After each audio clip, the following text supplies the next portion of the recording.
Kang's brought all of these areas together. So you'll have Manhattan. So Manhattan here is snowy. There's a very good reason why it's snowy.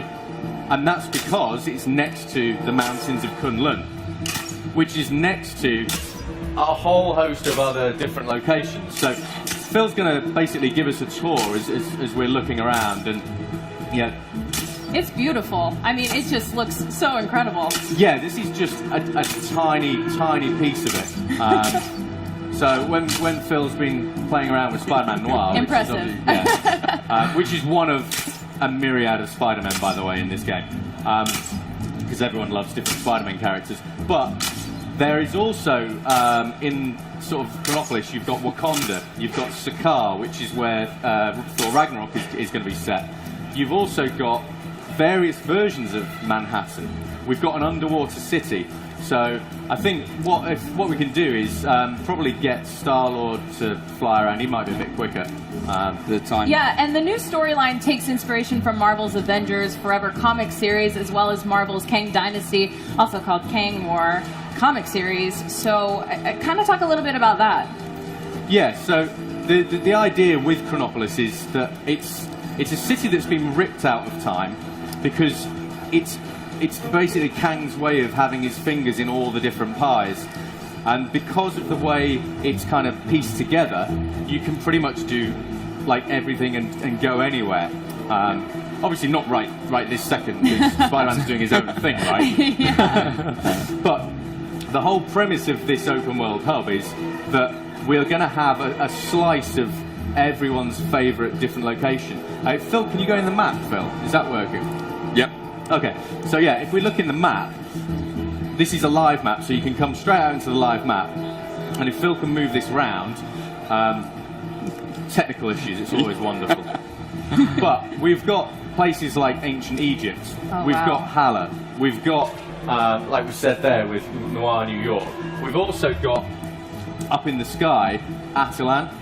We've got Nowhere, which, for those that are familiar with Guardians, it's where the first Guardians movie was based. Yeah. But all of this is in one massive open-world city. So if we can fly around, that's probably an easier way of doing it. Star-Lord. Oh, yeah. I blame Sharples for all of this. But if we can fly around, that's be able so cool. to see. So this wibbly-wobbly thing at the side, this is part of the story. This is... Kang kind of brings these places from their own time frames. So you imagine you've got something from medieval periods, you've got something from the future.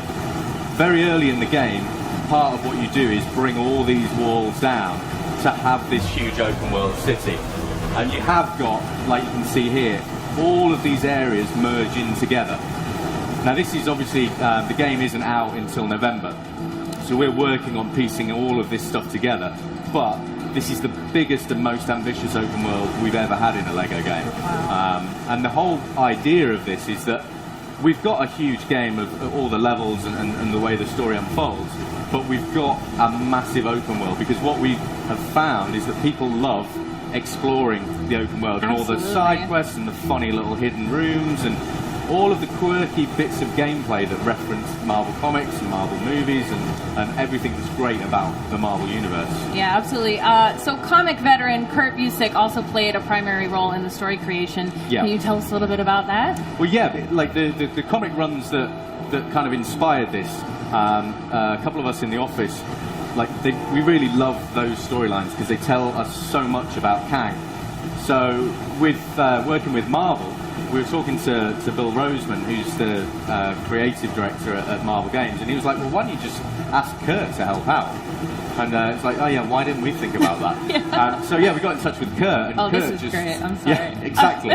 A Lego Sphinx, that's amazing. But you can go inside these things. It's not, like a dressing. You can go inside the Sphinx, so there'll be gameplay inside there. There'll be gameplay inside the pyramids. There'll be bizarre little Egyptian men walking around. The idea is that this is a living, breathing city made up of 20 cities. And the whole premise behind the game is to go bigger and better than LEGO Marvel Superheroes. Wow. We want everyone that loved that game So when they come to this game, be surprised. We want there to be surprises around every corner. So if I'm not mistaken, you guys actually have a new character to share with us, right? We do. Star-Lord's just going to have a little bit of a dance first, clearly. It's very fitting. Yeah, absolutely. And this is something that obviously we care about a lot at TT Games, is the personality. Absolutely. But yeah, if Phil can bring us in a quirky new character that's new to the game, and you'll see there's loads of hidden characters that are yet to be revealed. But what we're looking to do here is bring in one of my favourite characters who we're yet to put in. So we go across there. It's Lockjaw from the Inhumans, which to me is just a super awesome character. It's like, it's a dog for starters. However, a cute and cuddly dog from the Marvel Universe, he's not. Yeah. He can teleport. He's an absolute fiend when it comes to destroying bad guys and everything else. But being able to go and dive into the Inhumans, as well as everything else that's in the game, they form a really, really key part of the story as you get further into the game. And yeah, it's a great character, and I think a lot of people will be really, really pleased to see Lockjaw in the game. I hope so, anyway. Absolutely.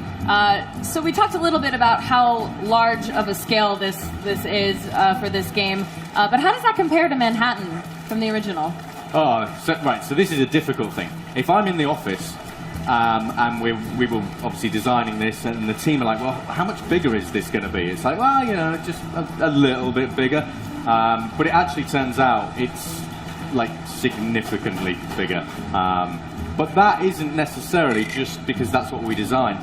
We have a great art team that decided to add to this and add to this, and we're all Marvel fans, so it actually got bigger and bigger. I think in terms of actual real estate, it's probably 4 or 5 times the size. It's huge.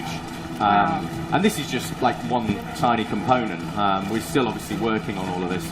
But if Phil are you able to go up as Spider-Man? I don't know if you'd be able to go to up into the air. I can give it a try. As you go in every area, each area has its own theme. So as you go into the noir area, everything darkens down and all the colours kind of desaturate out. When you go up into the sky, you'll find that as you go near nowhere, you get all the nebula coming round. So every area has a distinct theme. Every area has its own music. Every area has its own sort of enemies and threats and challenges. So we're really trying to go big on the scale of this thing. And it looks it. I love the attention to detail. So you talked about your favorite character a little bit, but do you have a favorite area maybe we should go check out that we haven't seen yet? I don't know if Phil's going to be able to get there, but I love the fact that we've managed to bring Lumeria into the game. So, again, we wanted to add some depth to this. So, yes, up in the sky we've got Nowhere, and down below we have Lumeria, which is underground city. So if Phil just kind of nosedives down, we should, in theory, go down into Lumeria. And there's gameplay wherever you go. So when the game comes out in November, all of this is going to just be ram-packed full of gameplay. So in theory, if Spider-Man can swim down, you can see you've got a whole underwater city down here that you're going to be able to explore, and there'll be this I can't say who they are, but there's 2 characters I've always wanted to get in the game that are in this area. And you did? So we'll reveal them obviously further down the line, but this is a great place to kind of find these characters. So it's going to be incredibly exciting when people come to play the final game. Wow. Well, let's check out another character. Do you have a favorite character? Personally, I'm really simple. I really like Groot at the moment. The team did an amazing job when they do. Groot has a transform. He actually manages to get some of Kang's technology. Oh, wow. So he can change from being like a full-size Groot, going down to the little small Groot that you see as the Lego minifigure that you get to run around as. The team did a brilliant job with that. And so he's currently my favourite. I spent ages just running around Chronopolis as baby Groot. So. Oh, wow. Can we see any of that now? Fingers crossed. The joys of wireless technology. Exactly. Love it. Well, this will be really cool. This is a good challenge, being able to do this underwater, Phil. Yeah. We've never tried it. So very brave. There you go. Oh, There he there is. we go. Give it up. Come Yeah. on. Yeah. Who doesn't love Baby Groot? Yeah, absolutely. Okay, that's adorable. Yeah, it's. But the thing is, these are just a handful of the characters that are going to be in the game, and the team are just absolutely killing it, adding more and more and more characters. So I think people are going to find a really exciting roster in here. And as ever, if anyone at home is wanting to kind of go, put this character in, put that character in, just send your ideas and suggestions to @LEGO Marvel Game, and we